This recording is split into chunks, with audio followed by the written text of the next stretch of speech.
My family skipped my wedding to go to my brother's party, saying he was more important. I watched them celebrate someone else while my big day was ignored. That betrayal showed me exactly where I stood in their eyes. The day I married the man of my dreams, my family was busy throwing my brother an engagement party, making bets on whether I'd ever stand up for myself. I had no idea I was about to expose them to millions, not with a bang, but with a quiet, gut-wrenching betrayal that left me staring at empty chairs on my wedding day. The wedding was set for 3 p.m. By 2:45, a knot of nervous excitement and anticipation was twisting in my stomach as I peered from the bridal suite, scanning the parking lot for my parents' car. My mom had texted that morning, a breezy, running a little late, but will definitely be there. And I believed her.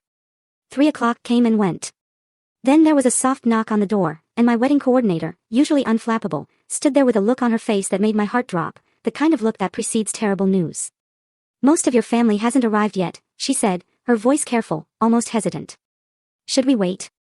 I looked at the seating chart, a carefully crafted map of all the people I loved. 42 confirmed guests on my side. "No," I said, a strange resolve hardening my voice. "Let's start. The people who are here wanted to be here." Walking down that aisle, my eyes were drawn like a magnet to the left side, the designated space for my immediate family. 2 people. Just 2. Uncle Richard and Uncle Tom, my dad's brothers, who I barely knew. They looked uncomfortable in suits that screamed a bygone decade, shifting in seats that should have held my parents, my brother, my aunts, my cousins. My husband's side, though. Packed. His parents, beaming. Siblings, cousins, his grandmother who'd flown all the way from Arizona, her face alight from her wheelchair. My friends had tried to fill some of the gaps on my side, bless them, but that entire first section, reserved for the people who were supposed to be my foundation, sat starkly, cruelly empty. The ceremony itself was beautiful, a bubble of joy that almost made me forget the gaping hole in the room. My husband cried during his vows, which made me cry, which in turn made half the room tear up. When the officiant finally declared, "You may kiss the bride," and everyone cheered, I desperately tried to focus on the full, celebratory sound of the room, to drown out the silent scream of how empty my side had looked. During the reception, my phone buzzed incessantly in my clutch. I ignored it through dinner, through the heartfelt toasts, through our first dance. But when we were cutting the cake, a quiet moment of stolen intimacy, the relentless vibration finally got to me. I checked. 10 missed calls from my mother. Not a single voicemail. My husband saw my face, saw the flicker of worry. "What's wrong?" he asked, already knowing something was off. My mom called 10 times. He gently took the phone from my hands, powered it off completely, and slipped it into his jacket pocket. "Today is about us," he said, his eyes filled with love and unwavering support. "And everyone who chose to be here. They can wait." Later, as we served cake, Uncle Richard pulled me aside, his voice hushed. "I'm sorry," he murmured, his gaze flicking uncomfortably towards the empty seats. "What they did today was wrong. I hope you know that." My stomach clenched. "What? Who did what?" He looked even more uncomfortable, a deer caught in headlights. "Your mother. The whole situation. Tom and I almost didn't come either, but we thought someone from your dad's side should be here. Almost didn't come." "Why?" A cold dread started to seep into my bones. "Your mother called us both multiple times last week," he continued, eyes downcast. "She really wanted us at your brother's thing instead." He paused, then rushed on. "I should let her explain. I'm sorry. Congratulations on your marriage." He walked away before I could even process what he meant by, "your brother's thing." That night, in the quiet of our hotel room, I finally turned my phone back on. 37 messages flooded in, each one a fresh stab to my gut. My husband was in the bathroom, and I sat on the edge of the bed, scrolling, feeling sicker with every word. Not one message said, "Congratulations." Instead, "Your mother called me immediately about the caterer situation," from my brother's fiancé. "I can't believe you did this. You've always been jealous of him, but this is a new low." From my aunt, "You should be ashamed. Your brother's engagement party was ruined because of you." Engagement party. My cousin Emma called before I could even begin to process the barrage. "Please tell me you didn't know," she said, her voice shaking. "Know what?" I asked, numb. "They threw your brother an engagement party tonight. Your parents threw it. They scheduled it 8 months ago, right after you sent out your wedding invitations. Everyone went. Your parents, your brother, all your aunts and uncles except Richard and Tom, all your cousins except me. I refused when I found out the date. I couldn't speak. My throat was tight, my chest aching. It gets worse," Emma continued, a painful sigh escaping her lips. "The caterer never showed up. Apparently, they never actually signed a contract or paid a deposit, so the guy just didn't come. They had to order pizza for 80 people who were expecting a full dinner. It was a disaster. And your mother spent the entire night telling everyone that you somehow sabotaged it. That you deliberately scheduled your wedding to overshadow his engagement, and that you probably convinced the caterer to bail as revenge. My mind reeled. I recommended that caterer to her a year ago, I whispered, the words barely audible. I just gave her his name because he did a great job on my work friend's event. I know, Emma said, her voice full of sorrow. But she's convinced you orchestrated this whole thing. Everyone is. They spent the party talking about how jealous you've always been of your brother, how you can't stand to see him happy. I'm so sorry. After I hung up, I tried to recount everything to my husband, the words stumbling out between choked sobs. He was quiet for a long, agonizing moment. I'm sorry, he finally said, pulling me into his arms. I'm so sorry they did this to you. He held me close, then asked, do you think the caterer really didn't show because of you? I pulled back, the logical part of my brain kicking in. I think a caterer who doesn't have a signed contract and a deposit doesn't show up. That's just business. Your mother trying to blame you for her own lack of preparation is just her being herself. The next morning, before we left for our honeymoon, I called the caterer. He was a friend from culinary school, after all. I needed to hear it from him. Congratulations, he said warmly when he answered. How was the wedding? It was good, I managed. Listen, about my mother's event yesterday. What happened? He sighed. Oh, that disaster. I tried to reach her for 3 weeks about signing the contract and paying the deposit. She kept saying she'd do it next week, next week, next week. Finally, I told her assistant that without a signed contract, I couldn't hold the date. She never signed it. I had another event booked that slot 2 weeks ago. So, you just didn't show up because there was no contract. Correct. I'm not a charity. I'm sorry if that caused issues for your family. So, that was it. No conspiracy.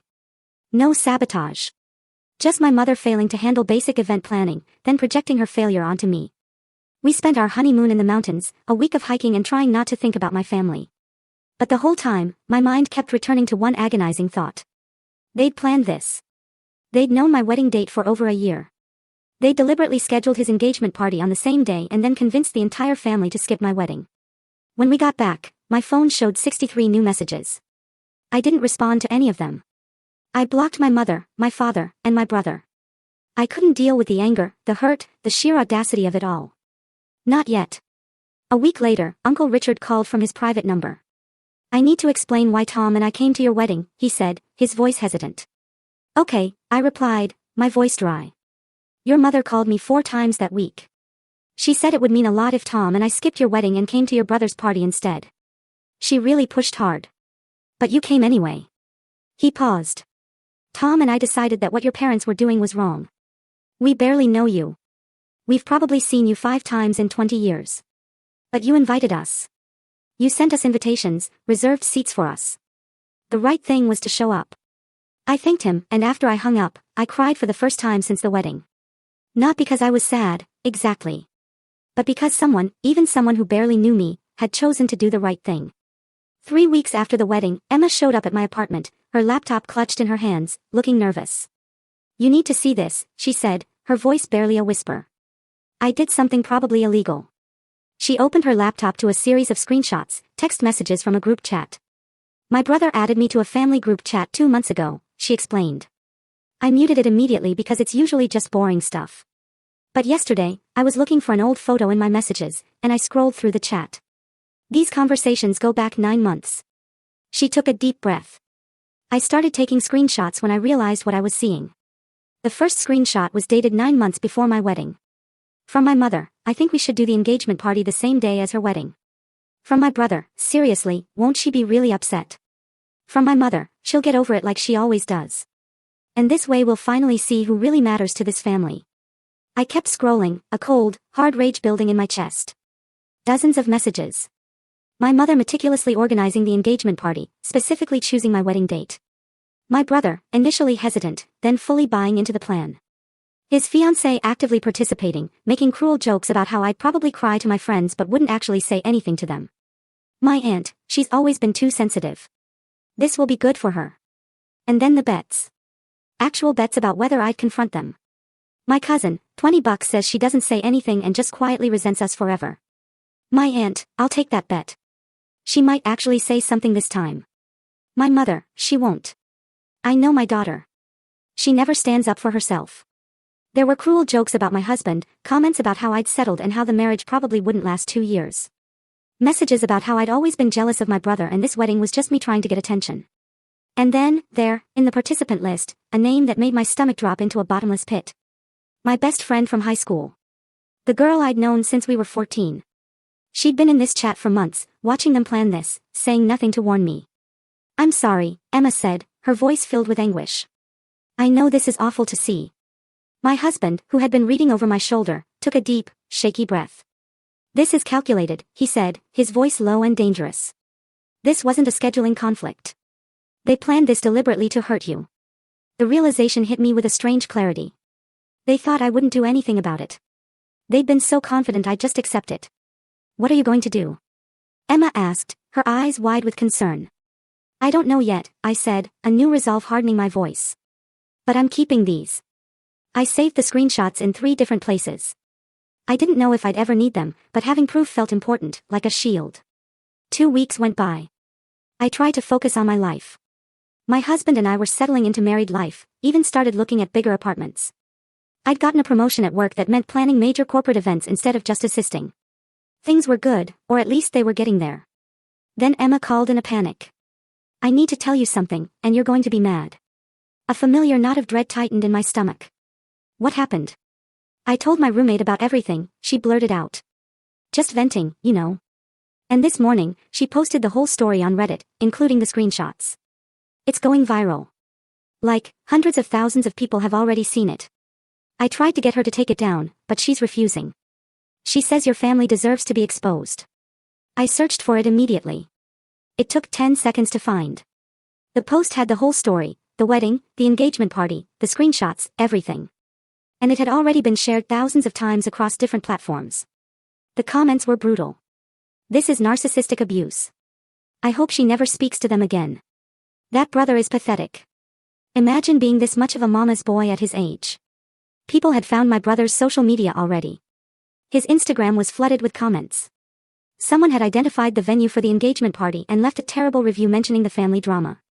My phone started ringing, my mother's name flashing over and over. I didn't answer. My brother posted a long statement that night. He claimed the screenshots were taken out of context, that families fight, and strangers on the internet were blowing everything out of proportion. The comments tore him apart. People quoted specific lines from the screenshots back at him. What context makes betting on whether your sister will stand up for herself okay? You literally wrote that her marriage wouldn't last 2 years. He deleted the post within 3 hours. Then his fiancée posted. Her statement was short, chillingly clear. After seeing how this family treats each other, I've realized I can't marry into this. The engagement is off. To the woman at the center of this, I'm sorry for my part in hurting you. The story kept growing. Relationship drama accounts with millions of followers picked it up. News websites wrote articles. BuzzFeed did a piece. Within a week, the post had over 2 million views. People started recognizing my brother in public. His company's HR got calls. The engagement party venue distanced themselves publicly. My aunt deleted her entire Facebook account after being called out in comments. My former best friend tried to call 17 times in one day. When I didn't answer, she showed up at my apartment the next evening. 20 years of friendship, and it came down to this, her standing on my doorstep after betraying me in the worst possible way. My husband answered the door before I could decide what I wanted to do. She doesn't want to see you, he said firmly, his voice a low growl. I need to explain. I need her to understand. I wanted to warn her, but I didn't know how. Her voice was shaking, cracking. I could hear it from upstairs where I was listening, my heart pounding in my ears. You were in that group chat for months, my husband said, his voice harder than I'd ever heard it. You had dozens of opportunities to say something. You chose not to. She read the messages. She saw you making jokes about our marriage. There's nothing to explain. We've been friends since we were 14, she sobbed. We've been through everything together. I made a mistake. I got caught up in it. Please let me talk to her. You being friends since you were kids makes what you did worse, not better, he retorted, relentless. You knew her better than anyone. You knew how her family treated her, and you watched them plan to hurt her and said nothing. You participated in it. That's not a mistake. That's a choice you made over and over for months. I heard her heartbroken sobs. Part of me wanted to go downstairs, to hear her out, to try to salvage something from 20 years of shared history. We'd been through first boyfriends together. She'd held my hand through my grandmother's funeral. I'd been there when her parents divorced. We'd shared so many moments that mattered. But then I remembered.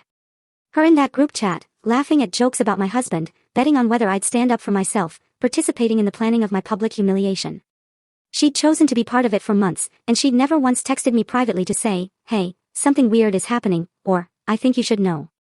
"She's asked you to leave her alone," my husband continued, his voice softer now, but just as firm. "Please respect that. Don't come back here. Just tell her I'm sorry. Please tell her I'm so sorry," she pleaded. "She knows you're sorry. Everyone's sorry once they get caught. It doesn't change what you did." I heard her car door close, heard her drive away. My husband came upstairs and found me sitting on the edge of the bed, trembling. "You okay?" he asked, his hand gently on my shoulder. "I don't know. 20 years of friendship just ended." "It ended months ago," he said gently. "When she chose to stay silent while they planned to hurt you. You're just acknowledging it now." He was right. The friendship had ended the moment she'd seen those messages and chosen not to warn me. The moment she'd laughed along with the jokes. The moment she placed a bet on my reaction like my pain was entertainment. She sent long text messages over the next few days. Pages and pages of explanation and justification. How she'd been caught up in family dynamics. How my mother had made her promise not to say anything. How she'd never really thought they'd go through with it. How she'd laughed along to fit in but hadn't meant the cruel things she'd said. How our friendship meant everything to her. I read the first few sentences of the first message. Then I blocked her number. The rest deleted automatically, unread. Some betrayals cut too deep. Being in that chat, watching them plan to hurt me, participating in jokes about my marriage, betting on whether I'd stand up for myself, that wasn't being caught up in anything. That was making a choice, over and over, to be complicit in cruelty towards someone she claimed was her best friend.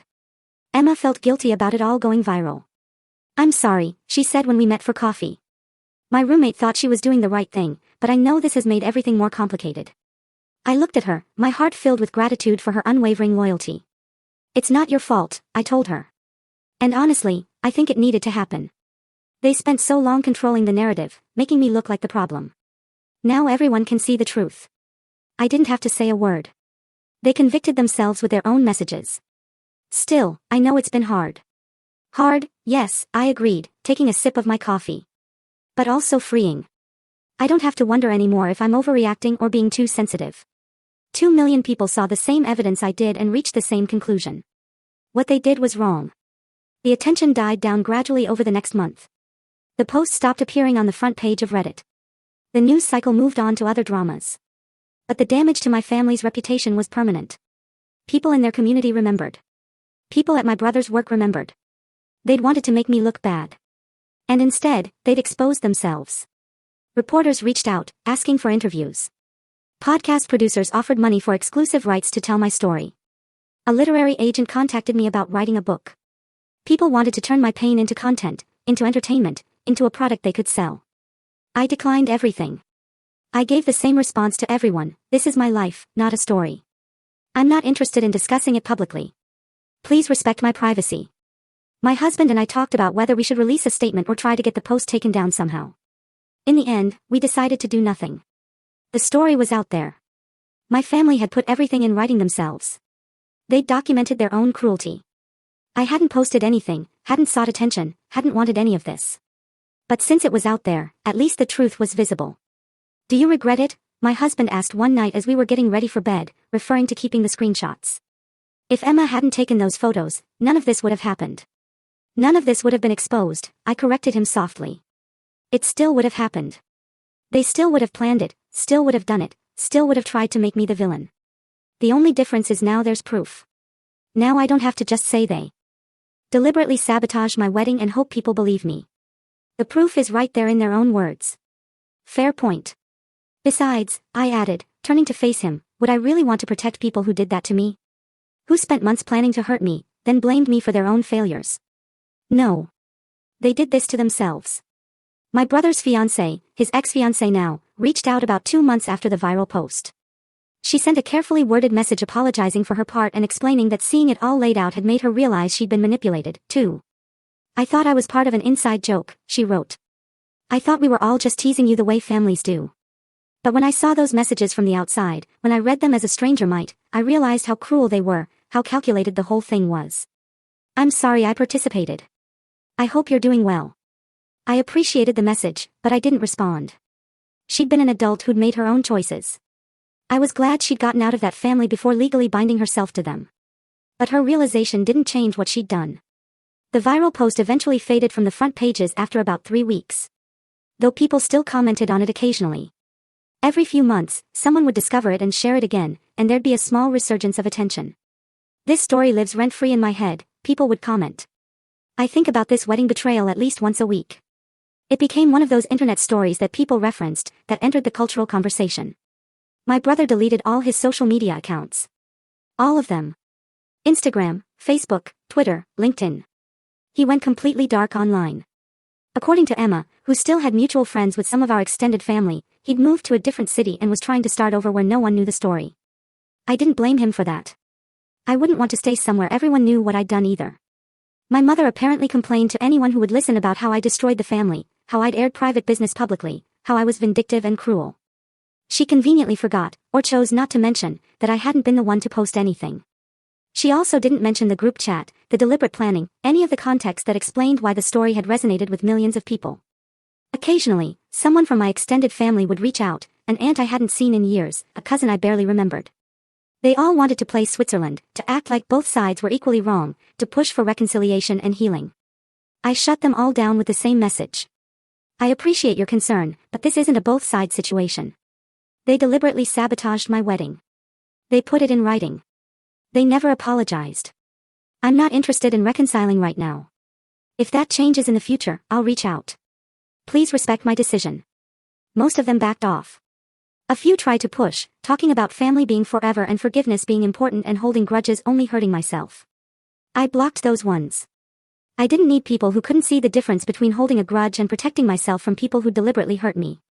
Emma became my closest friend during all of this. She was the only person from my family side who I trusted completely. She'd risked her relationship with the entire extended family by refusing to go to the engagement party and then by taking those screenshots. Her own parents had stopped speaking to her for choosing me over family. Do you regret it? I asked her one day, a little hesitantly. Never. Not even for a second. They were wrong. What they did to you was wrong. I couldn't just stand by and pretend it wasn't. She paused, a small, wry smile on her face. You lost your relationship with your parents. I said. I lost a relationship with people who think that kind of behavior is acceptable. I'm okay with that. Besides, I gained a sister. She smiled, a genuine, warm smile. A real one, not just biologically. That meant more to me than I could express. 5 months passed. I'd moved on with my life in real ways. I'd left my old job and started my own event consulting business. It was scary at first, working for myself, but word of mouth brought in steady clients. Corporate events mostly, some high-end weddings. I was actually doing well. My husband and I had found an apartment we loved in a better neighborhood. We traveled, made new friends, built a life that felt genuinely ours. The wedding pain had faded to something manageable, a dull ache instead of a constant throb. Then one Thursday afternoon, my assistant buzzed my office intercom. Your parents are in the lobby, she said carefully. We'd worked together long enough that she knew about the family situation. They say it's urgent and they need to see you. I almost said no, my stomach twisting with apprehension, but curiosity, morbid as it was, won. Send them in. They looked older. My mother's hair had more gray. My father seemed smaller somehow, defeated. They sat across from my desk like hesitant clients. We need to talk about your brother, my mother said without even a greeting. Hello, Mom. Hello, Dad, I replied, my voice flat. She waved off the pleasantry impatiently. Your brother is suffering severe depression.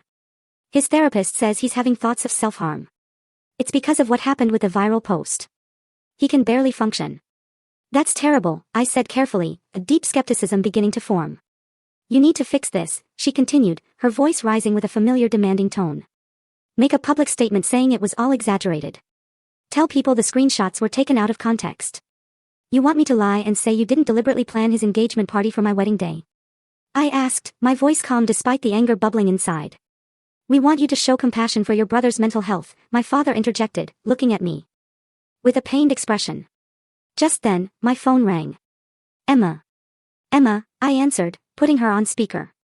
Don't believe them, she said urgently, her voice a little loud. I'm literally looking at your brother right now. I'm at the coffee shop near your office, and he just walked in with 3 friends. He's laughing. He looks completely fine. I hung up and looked at my parents, their faces a mixture of shock and dawning horror. Emma just saw my brother looking perfectly happy at a coffee shop, I said, my voice cold and hard. So either he's having miraculous good days between his severe depression, or you're lying to me right now. My mother's face went red. My father looked at the floor. You made up a story about him being suicidal to manipulate me into helping you, I said, the realization hitting me with sickening clarity. Why are you really here? Silence. A heavy, uncomfortable silence. Then my father spoke, his voice barely audible. The business is failing. We've lost several major contracts. We're going to lose everything if we don't turn things around. There it was. You want money? I asked, my voice laced with disbelief. Not money, exactly, my mother said quickly, her eyes darting around my office. You have connections now. Your business is doing well. You could help us get back on our feet. I leaned back in my chair, a slow, cold anger building. I could offer you professional consulting services, I said slowly. I could review your business model, help you restructure, use my contacts to find new clients. That's what I do for work. My mother's face brightened slightly, then fell again. But that would require actual work on your part. You'd need to implement changes, follow through on recommendations, put in real effort.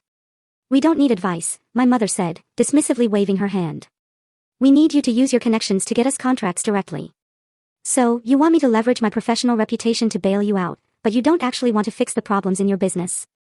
We're your parents, my mother exclaimed, her voice cracking. You should want to help us. I looked at them, taking a deep breath, and let the words come. You deliberately scheduled my brother's engagement party on my wedding day. You spent months in a group chat making fun of my marriage and betting that I wouldn't stand up for myself. When all of that became public because you put it in writing, you never once apologized. And now you show up here, lie to me about my brother, and expect me to save your business. My father stood up, his face ashen. We should go. Family helps each other, my mother said, not moving, her eyes still locked on me. You're right, I said, my voice steady, betraying none of the turmoil inside. Family should help each other. Family should show up to each other's weddings. You taught me exactly what family shouldn't be. They left. I sat there afterward, my hands shaking, but also feeling something like strength, a quiet power I hadn't known I possessed. A year ago, I would have agreed to help them. I would have made calls, pulled strings, sacrificed my own professional relationships to bail them out, and they would have taken it all and still found a way to make me feel like it wasn't enough. But I wasn't that person anymore. About a month later, I got a call from Uncle Richard. Tom and I were talking, he said. We never properly congratulated you on your marriage. We'd like to take you and your husband to dinner if you're willing. No pressure.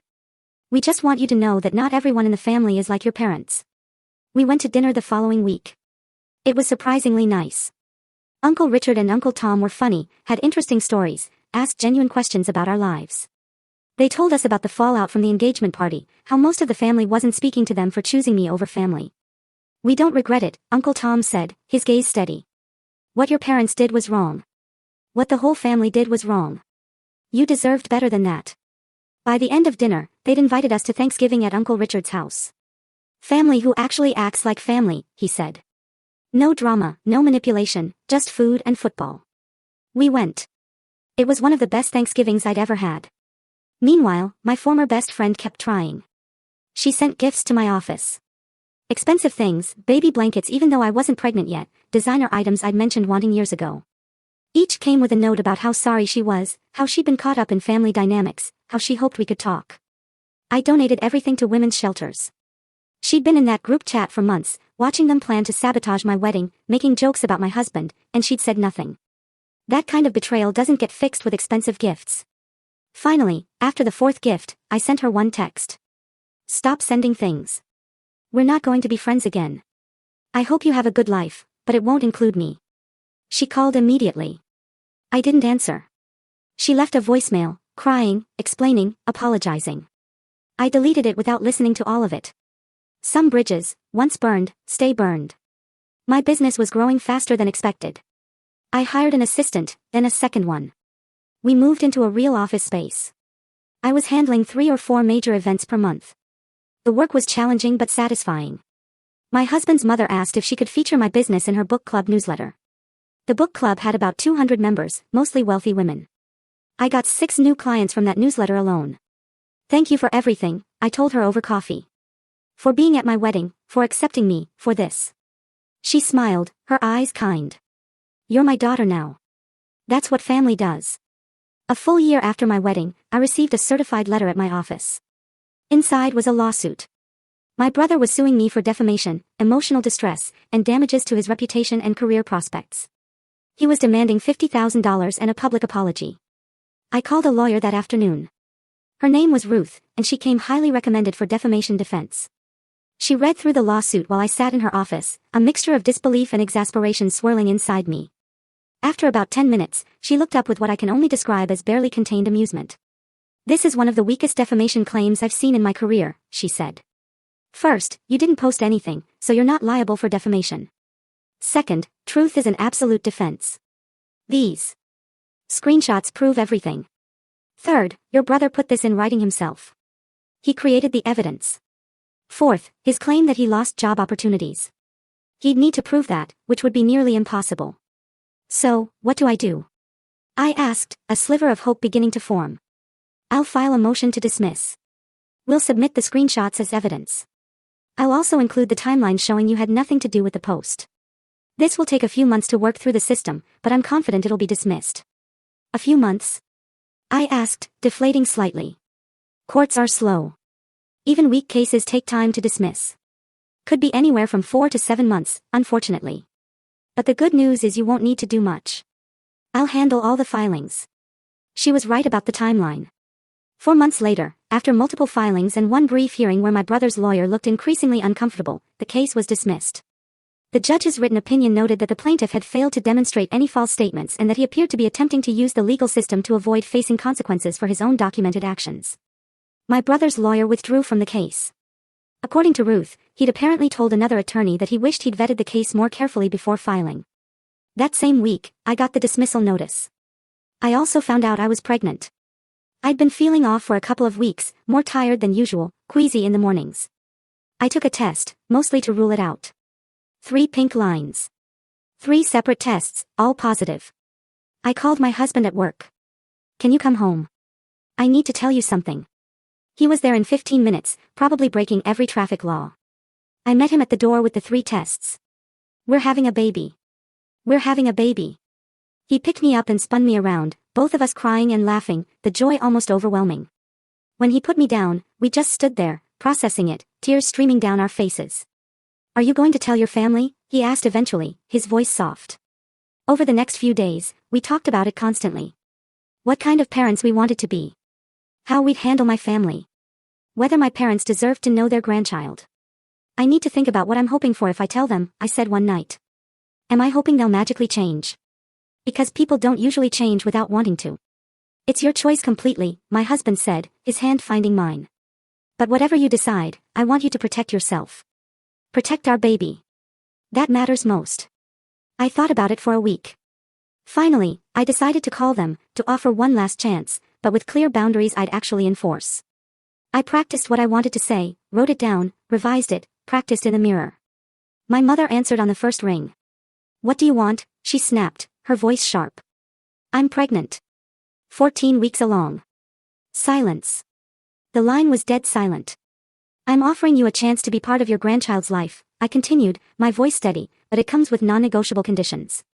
Conditions? She scoffed. Family therapy. All of us.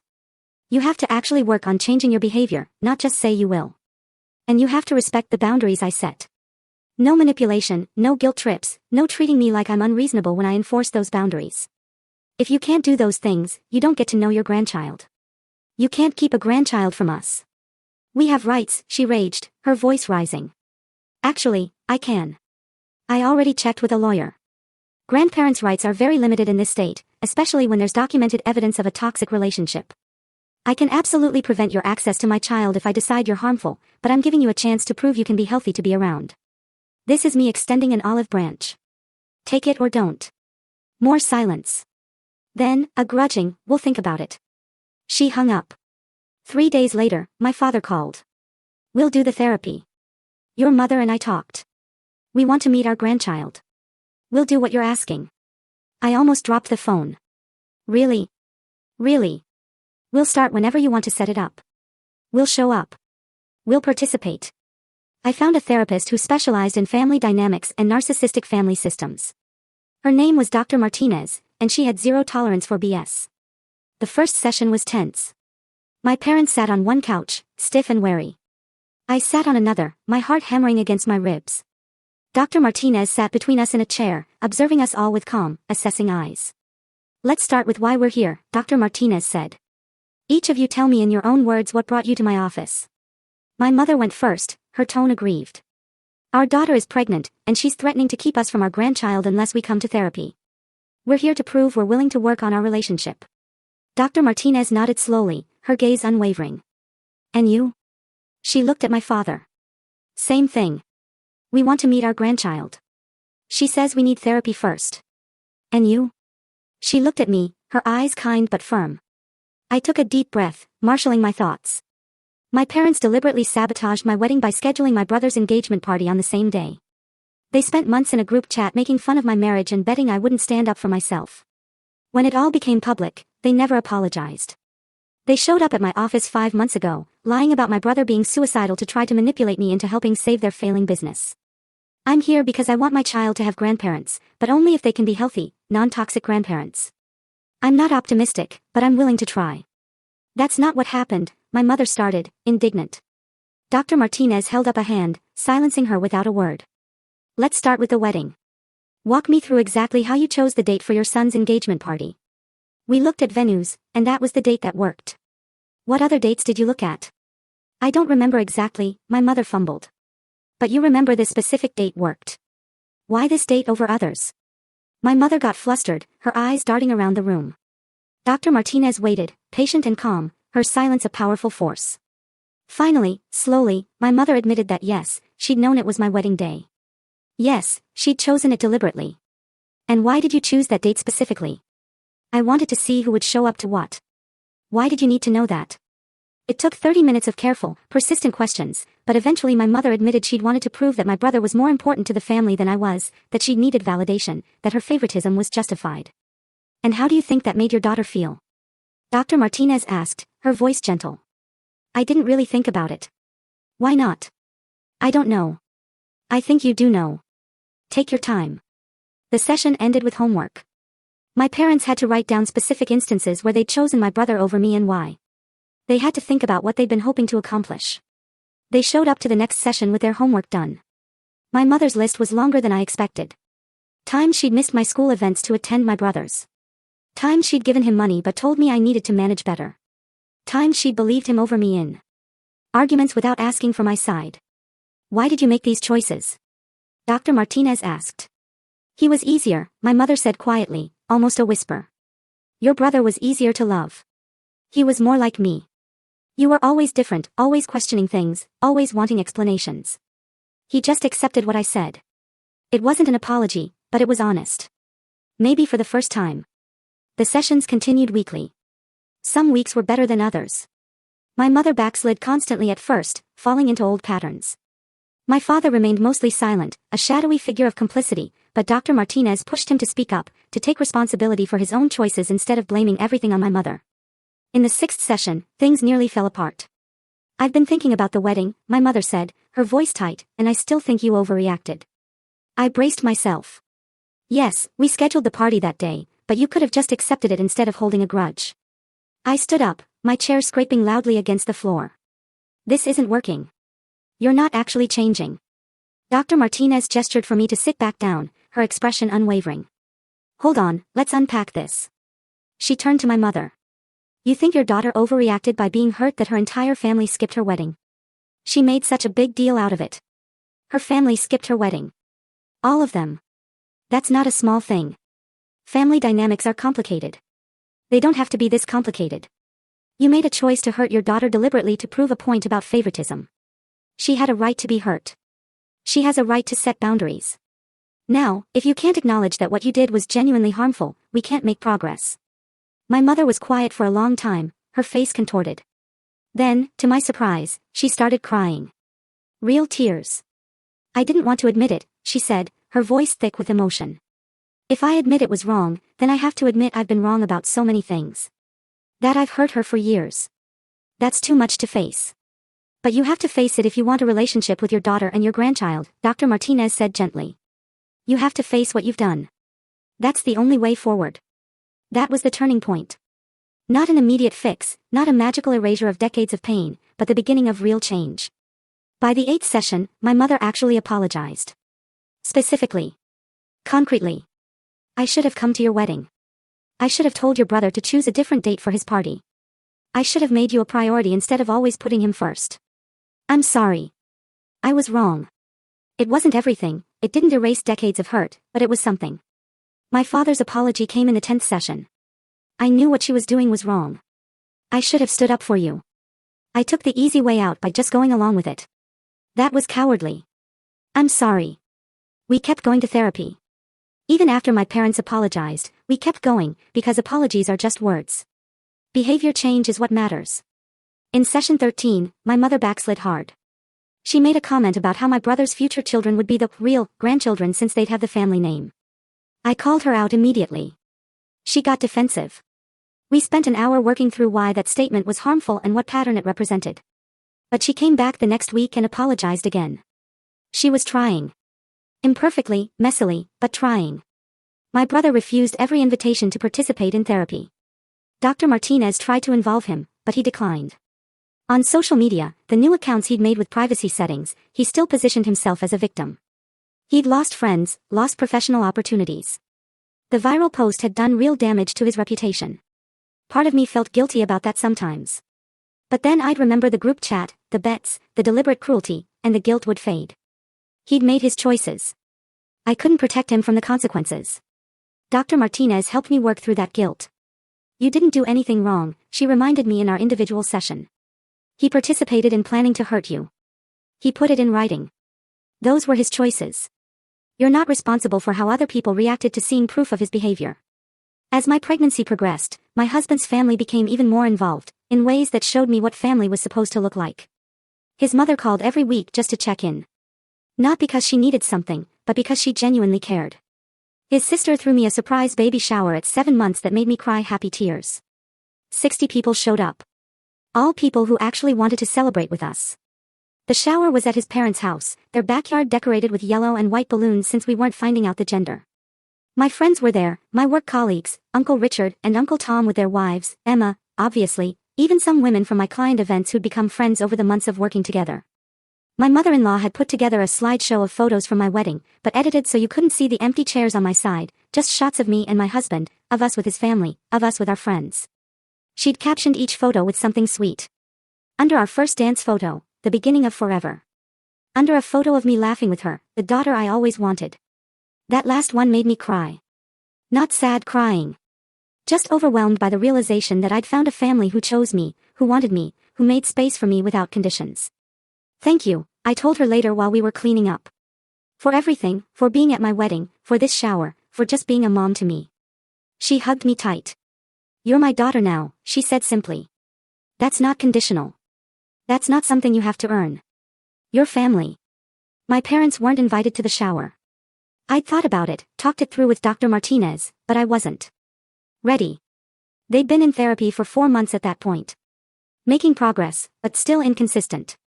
I needed to see sustained change before I let them into more of my life. They asked about it, of course. My mother called the week after, having seen photos on social media. I saw you had a baby shower, she said, trying to keep her voice neutral. I did. We weren't invited. No, you weren't. Silence. I could hear her breathing, trying to control her reaction. I see. Mom, we've been working on things in therapy. And that's good, but I'm not ready to include you in everything yet. The shower was for people who've consistently shown up for me. You're working on being someone who does that, but you're not there yet. More silence. Then, a quiet, almost defeated, that's fair. That hurts, but it's fair. Thank you for being honest about it. After we hung up, I felt guilty for about 5 minutes. Then I remembered why we'd needed therapy in the first place, and the guilt faded. Dr. Martinez helped me work through it in our next session. You're allowed to have boundaries, she reminded me. You're allowed to let people earn their way back into your life gradually. That's not punishment, that's protection. Emma was there for everything. Every doctor's appointment she could make it to. Every moment of panic when I worried about being a good mother. Every weird craving at 2 in the morning when she'd come over with whatever strange food combination I was desperate for. You're going to be such a good mom, she told me one night when I was 8 months pregnant and convinced I was going to mess everything up. How do you know? Because you're so aware of what you didn't want to repeat. Because you've done the work to heal your own wounds before passing them on. Because you've chosen your baby over your parents' comfort, which is exactly what a good parent does. Uncle Tom's wife, the retired nurse, came over once a week in my last month to check on me and answer questions my doctor didn't have time for. She taught me about labor positions, breathing techniques, what to pack in my hospital bag. She told me stories about her own children, about the fears she'd had, about how it all turned out okay, even when it felt overwhelming. You've got this, she said at one of our last visits before my due date. And you've got a whole village of people ready to support you. You're not alone in this. That's what my parents had never understood. Family wasn't about blood. It was about who showed up, who celebrated with you, who supported you without needing something in return. 9 months after I'd called my parents about the pregnancy, 9 months of weekly therapy sessions, slow progress, setbacks, and breakthroughs, I went into labor at 3 in the morning. My husband drove me to the hospital while calling his parents from the car. Labor lasted 16 hours, long enough that I went through every emotion, excitement, fear, exhaustion, determination, rage at my husband for getting me pregnant, even though it had been a mutual decision. His parents came and sat in the waiting room. Emma came. Uncle Richard and Uncle Tom came for a bit, then left to let me labor in peace, but promised to come back after the baby was born. My parents, I told them when I went into labor through a text message, baby's coming. I'll let you know when she arrives. I couldn't handle more than that in the moment. Charlotte was born at 7 in the evening. 7 pounds, 6 ounces. Perfect in every single way. They placed her on my chest and I just sobbed. Happy tears, overwhelmed tears, relief tears, love tears. Every emotion I'd ever felt coming out at once. My husband was crying, too. We made this, he kept saying, his voice choked. We made a whole person. We did. His parents came in first after we'd had an hour alone with Charlotte. His mother cried the second she saw her. His father, who I'd never seen show much emotion, had tears in his eyes. She's perfect, his mother whispered, holding Charlotte like she was made of glass. You did so good, sweetheart. Emma came next, bringing flowers and a stuffed elephant that was bigger than the baby. She cried when I let her hold Charlotte. I'm going to be the best godmother, she promised, her voice thick. I'm going to teach her all the things your parents should have taught you, but didn't. Uncle Richard and Uncle Tom came with their wives, bearing gifts and congratulations. They didn't stay long. New parents need rest. But their presence meant something. They'd come to my wedding when almost no one else had. Now they were here for my daughter's first day. That was family. My parents came last, 6 hours after Charlotte was born. I texted them after all the other visitors had left. You can come meet her now. 30 minutes maximum. Please respect that boundary. They arrived with a gift bag that looked expensive. My mother's hands were shaking when she asked to hold Charlotte. Her name is Charlotte Marie, I said as I passed her over. My mother looked down at my daughter and tears started falling. Real tears. She's beautiful. She's so beautiful. You did amazing. My father stood back, looking uncomfortable, like he always did in emotional moments. But when I offered to let him hold Charlotte, his whole face softened. Hi there, Charlotte, he said quietly, his voice a little shaky. I'm your grandpa. I'm going to try to do better with you than I did with your mom. That was the first time he'd actually acknowledged his failures without being prompted in therapy. The first time he'd said it directly to me instead of to Dr. Martinez. They stayed for exactly 30 minutes, respecting the boundary I'd set. As they left, my mother turned back, her eyes red-rimmed. Thank you for letting us meet her. I know we didn't earn this. You're working for it, I said, a small, hopeful flicker in my chest. That matters. The first few weeks with Charlotte were chaos. Beautiful chaos, but chaos nonetheless. My mother-in-law came over every other day with food and help and zero judgment when she found me crying because I couldn't figure out why the baby was screaming. Emma practically moved in, sleeping on our couch and getting up for night feedings, even though Charlotte wasn't her baby. My parents asked if they could visit. I let them come once a week for an hour. They brought food, asked how they could help held Charlotte while I showered or napped. They didn't push for more time. They didn't guilt me about the boundaries.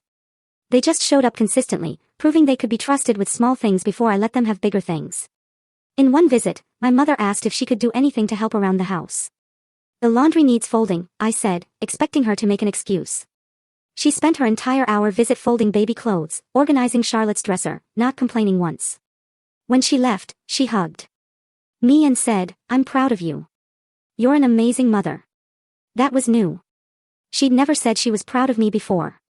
My father started sending weekly emails, not asking for anything, just checking in. "How's Charlotte sleeping? How are you holding up? Let me know if you need anything."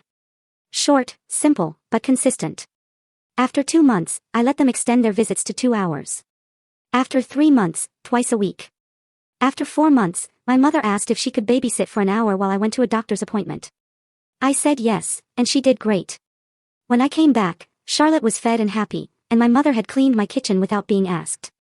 "Thank you," I told her. "For respecting my boundaries, for doing the work, for showing up consistently." "I should have been doing this all along," she said, her voice filled with regret. "I have a lot to make up for. I know 1 hour of babysitting doesn't erase 30 years of getting it wrong, but I'm going to keep trying." We kept going to therapy. Even now, 18 months after Charlotte was born, we still go every other week. Sometimes we go because there's a problem to work through. Sometimes we go just for maintenance, to make sure we're all staying on track. My brother still hasn't met Charlotte. He sent a gift when she was born, a silver baby bracelet that probably cost more than he could afford. I sent a thank you note, but didn't invite him to visit. Dr. Martinez and I had talked about it, and we'd decided that he needed to do his own work before I could let him around my daughter. He'd have to acknowledge what he'd done wrong. He'd have to apologize genuinely. He'd have to show sustained behavior change. He'd done none of those things. So, he didn't get to meet Charlotte. Maybe someday, but not yet. My former best friend sent one final gift after Charlotte was born, a handmade baby blanket. The note said, "I hope she grows up knowing she's loved. I hope you teach her to choose better friends than I was to you." I kept the blanket that time, not because I'd forgiven her, I hadn't, but because Charlotte deserved soft things made with care, regardless of who made them. The blanket went in her crib. The friend stayed blocked. My business grew even after Charlotte was born. I'd trained my assistant manager to handle most of the day-to-day operations while I was on maternity leave. And when I came back part-time, the business hadn't just survived, it had thrived. We'd gotten 2 major corporate clients while I was out. My assistant had handled them perfectly.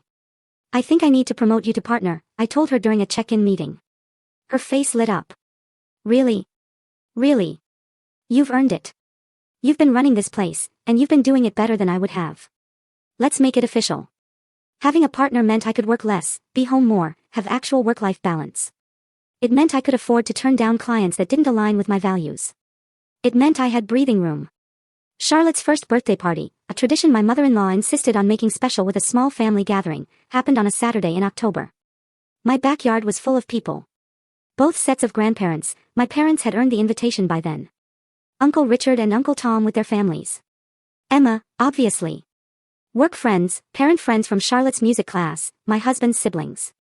I watched my mother playing with Charlotte, making faces that made her laugh, and felt this weird mix of emotions. Gratitude that she was trying, sadness for all the years she didn't. Hope that maybe Charlotte would grow up knowing a different version of her grandmother than I'd known as a mother. My mother caught me watching and came over, Charlotte in her arms. "Thank you for this," she said, her voice soft. "For letting us be part of her life. I know we haven't earned it yet." "You're working for it," I said, which had become my standard response. "That's what matters. I wish I could go back and do it differently. I wish I'd been this person for you when you needed me. You can't go back. You can only move forward and do better. I know. I'm trying." And she was, not perfectly, but genuinely.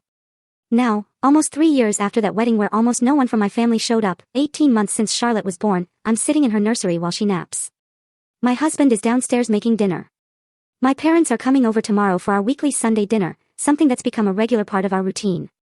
My parents have been consistent with therapy, 20 months now, nearly 2 years. They still slip up sometimes. My mother still occasionally makes comments that suggest she doesn't fully understand the depth of the damage she did. My father still sometimes minimizes things. But they show up. They respect boundaries. When I call them out, they apologize and course correct instead of getting defensive. They're trying to be better grandparents than they were parents. It's not perfect. We're not some healed family from a movie. But it's real and it's progress. And for now, that's enough. Emma is here 3 times a week minimum. She's Charlotte's godmother and takes the job seriously. She brings books, reads to Charlotte in funny voices, sends me photos when she babysits.